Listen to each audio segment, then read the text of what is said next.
10 साल पहले की बात है।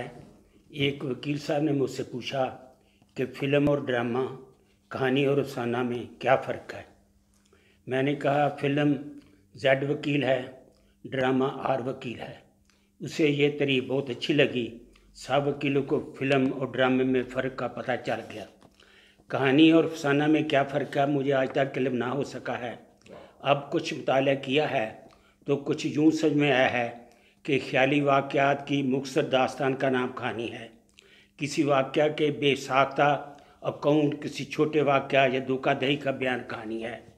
मोहम्मद हमीद शाहिद के मुताबिक कहानी किसी वाक़या या मकसद को मनो-अन कह जाने या बयान कर देने का नाम है, और अफसाना इस कहानी में शामिल होकर इसके किरदारों के बातिन में झांक कर नफ्स मज़मून के पीछे कारफरमा अवामल को टटोलने या कम अज़ कम इनकी निशानदेही का नाम है। डॉक्टर अफसर काज़मी के नज़दीक उर्दू अफसाना नगारी का दौर तकरीबन 100 साल पुराना है। मुंशी प्रेमचंद को उर्दू का पहला अफसाना नगार कहा जाता है, जिसने अपने 30-35 साल के अफसानवी सफ़र में कफन जैसा शाहकार अफसाना तख्लीक किया है। किसी अफसाना नगार के किसी अफसाना को परखने के लिए इसी से अनासर अक्स किए जाते हैं। अफसाने की 3 बुनियादी इकाइयाँ हैं जिन्हें वहदत सलासा के नाम से याद किया जाता है। अव्वल वहदत ज़मान, दूम वहदत मकाम, सोम वहदत अमर। यानी अफसाने में जो भी वाक़या बयान किया जाए, इस वाक़या में इन तीनों खसूसियात का होना लाजमी है। अफसाने की सनद इसी तख्लीक को मिलेगी जिसका वाक़या वाकई तौर पर हुआ हो या नाम हुआ हो, लेकिन उसका होना मुमकिन हो। अच्छे अफसाने वही कहलाते हैं जो समाजी बुराइयां, खराबियां या कमी को ज़ाहिर करते हुए इशारे इशारे में इसके हल या इलाज की तर्जमानी करते हैं, और ज़िंदगी के नेक पहलुओं को उजागर करने वाले ही अच्छे अफसानों के ज़ुमरे में आते हैं। शम्सुर रहमान फ़ारूकी ने अपनी किताब अफसाने की हमायत में अफसाने को कहीं कहानी, कहीं फिक्शन, कहीं वाक़या और कहीं अफसाने के नाम से मरसूम किया है। ये तो थी बाज़ मुफक्रीन की राय। अब मैं जो अफसाना सुनाने लगा हूँ वो सलाम बिन रज़ाक की किताब अफसाना ज़िंदगी नहीं है से लिया गया है। अनवान है लाफ्टर शो। ये अफसाना है या कहानी, इसका फ़ैसला उर्दू के आलम, उर्दू अदब के आलम मोहतरम खान शकीलुर रहमान खान साहब या मोहतरम आतम मलिक साहब, जिनके अफसाने उर्दू अदब के मेयारी रसालों में शाया हुए हैं, और हाल ही में इनका अफसाना मशहूर जरीदे फ़नून में शाया हुआ है। जिन फ़नून में शाया होना ही इसके आला मेयार को ज़ाहिर करता है, वही तशरीह कर सकते हैं।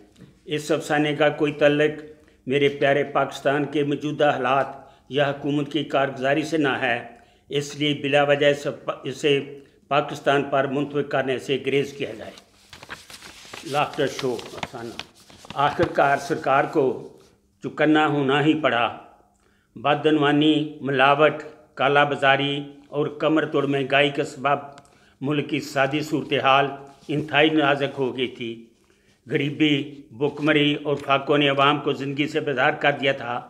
लोगों के चेहरों से ज़िंदगी की चमक दमक ख़त्म होती जा रही थी। दिलों में जीने की मांग बाकी ना रही थी। खुदकुशी की वारदातों में अचानक इजाफा हो गया था। मुल्क के बाद इलाकों में कहत और सैलाबों ने अलग क़यामत मचा रखी थी। मुल्क और कौम की रोज़ अफसों बिगड़ती हालत देखकर सरकार को ज़बरदस्त फ़िक्र लाक हो गई।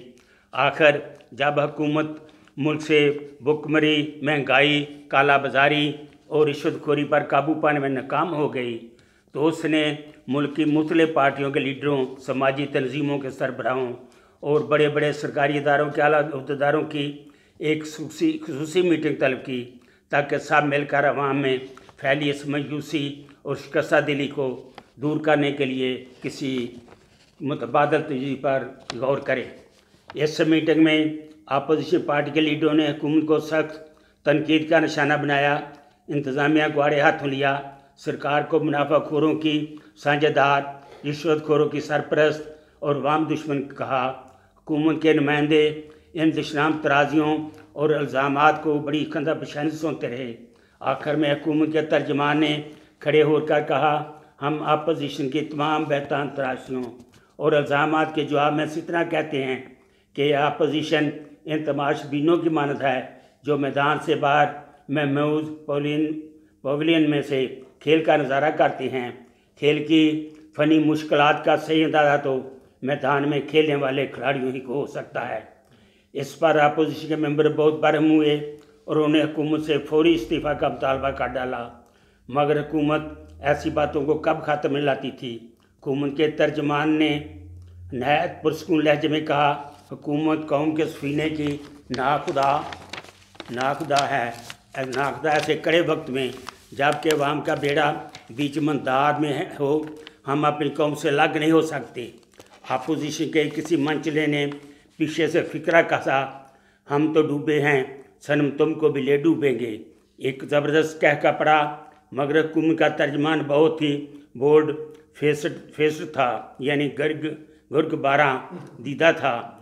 उसने इसी शानत लहजे में अपनी बात जारी रखी, साथियों, जिस तरह आप लोग कहका लगा रहे हैं, अवाम को ऐसे कहके लगाए हुए एक अरसा हो गया। सैलाब और कहत भुखमरी और फाकों ने लोगों को अधमुआ कर दिया है। घरानी और रिश्वतखोरी ने इनके कमरे झुका दी हैं। इनके चेहरों की बशाश खत्म हो गई है और होंठों की हंसी छिन गई है। दोस्त को कोई तरकीब करो कि इनके चेहरों की ताजगी इनकी हंसी और कह के लौट आएँ। सैलाब और कहत पर हमारा जोर नहीं, घरानी और चोर बजाई को ख़त्म करने की सारी तरकीबें आजमाई जा चुकी। हमने अपने तौर पर वो सब कर डाला जो हमें करना चाहिए या जो हम कर सकते थे, मगर अफसोस कि बेईमानी और बदइनवानी का जहर हमारी नसों में बहुत गहराई तक सरहद कर चुका है। इसे आसानी से जहर नहीं किया जा सकता। देखिए, सच्चाई का एतराफ़ करने में हमें कोई शर्म नहीं, क्योंकि सच्चाई को कबूल करना ही हमारा राजधर्म है। हमें इस बात का एतराफ़ है कि हम लोगों को सस्ता अनाज मुहैया नहीं कर सकते, इशा के दाम घटा नहीं सकते, लोगों को मरने से बचा नहीं सकते, मगर एक मुतबादल तजवीज़ हुकूमत के पास है। हम इस पर अमल कर सकते हैं। असल में इस पर गौर करने के लिए ही आप सब लोगों को जहमत दी गई है। हुकूमत आपके तामन के बगैर इस पर अमल नहीं कर सकती। तामन का लफ्ज़ सुनकर अपोजिशन के मेंबर चौंके। एक ने पूछा, कैसा तामन?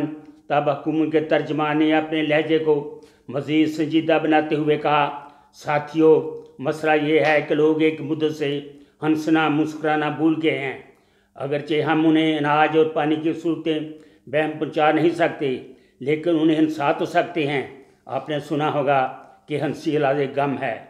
बस कुछ ऐसा इंतज़ाम किया जाए कि लोग हंसें, खूब हंसें, बार बार हंसें, ताकि मुरझाई हुई ज़िंदगियों में चंद लम्हों के लिए ही सही ताज़गी की लहर दौड़ जाए। इस मुहिम को चलाने के लिए आप सब लोगों के तामन की हमें ज़रूरत है। पहले तो सजीब व गरीब तजवीज़ पर खूब गर्मागर बहस हुई, मगर कई घंटों की बहस के बाद यही नतीजा निकला कि अवाम की मुश्किलात का इसके साथ कोई दूसरा हल हो ही नहीं सकता। अपोजिशन भी कोई मकबूल तजवीज़ पेश ना कर सकी, लिहाजा उसने सिर्फ इतना कहा कि ना तईद ना तरदीद की, पॉलिसी पर अमल करते हुए इस बुरे कांड में गैर जानबदार रहने का फैसला किया।